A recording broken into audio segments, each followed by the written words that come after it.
નમસ્કાર મિત્રો, tech town Gujarati ચેનલમાં તમારું સ્વાગત છે. જો મિત્રો તમે પણ તમારો પીએફ અકાઉન્ટનો પાસવર્ડ ભૂલી ગયા છો તો મોબાઈલ કે કમ્પ્યુટર દ્વારા માત્ર 2 જ મિનિટમાં નવો પાસવર્ડ કેવી રીતે બનાવો તે આજે જણાવીશ. તો વિડીયો પૂરો જોજો અને વિડીયો ગમે તો લાઈક કરજો અને ચેનલને સબસ્ક્રાઇબ કરી લેજો. તો ચાલો વિડીયો શરૂ કરીએ.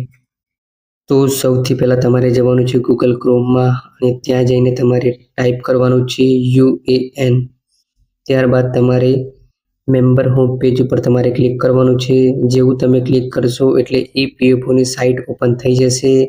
તો ઓપન થઈ જાય પછી તમારે જમણી બાજુએ નીચે તમને ફોરગેટ પાસવર્ડનું તમને ઓપ્શન જોવા મળશે. તેની પર તમારે ક્લિક કરવાનું છે. જેવું તમે ક્લિક કરશો એટલે તમને એક નવું પેજ જોવા મળશે. તેમાં તમારે અહીંયા તમારી ડિટેલ્સ તમારે ફિલ કરી દેવાની છે. તો સૌથી પહેલાં આપણે આપણો અહીંયા યુએન નંબર ટાઈપ કરી દેવાનો છે. યુએન નંબર ટાઈપ કર્યા બાદ અહીંયા તમારે તમારું આધાર કાર્ડ પ્રમાણે જે નામ છે તે તમારે અહીંયા એન્ટર કરી દેવાનું છે. તો અહીંયા હું નામ ટાઈપ કરી દઉં છું. નામ ટાઈપ થઈ ગયા પછી તમારે અહીંયા ડેટ ઓફ બર્થમાં તમારે તમારી જન્મ તારીખ તમારે અહીંયા એન્ટર કરી દેવાની છે. ત્યાર પછી તમારે નીચે તમને જેન્ડરનો ઓપ્શન જોવા મળશે. તેમાં તમે મેલ છો કે ફિમેલ છો તે તમારે સિલેક્ટ કરી લેવાનું રહેશે. જો મેલ હોય તો તમારે મેલ સિલેક્ટ કરી લેવાનું રહેશે અને ફિમેલ હોય તો ફિમેલ સિલેક્ટ કરી લેવાનું રહેશે.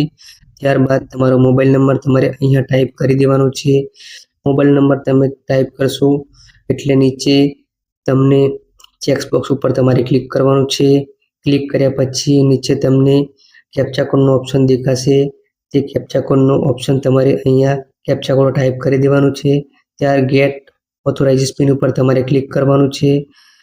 જે પણ તમારા આધાર કાર્ડ સાથે મોબાઈલ નંબર લિંક હશે તેમાં ઓટીપી આવી જશે. તો ઓટીપી તમારે ટાઈપ કરી દેવાનો છે. ત્યારબાદ તમને ન્યૂ પાસવર્ડ અને કન્ફર્મ પાસવર્ડમાં તમારી મરજી પ્રમાણે તમારે અહીંયા પાસવર્ડ તમારો ટાઈપ કરી દેવાનો છે.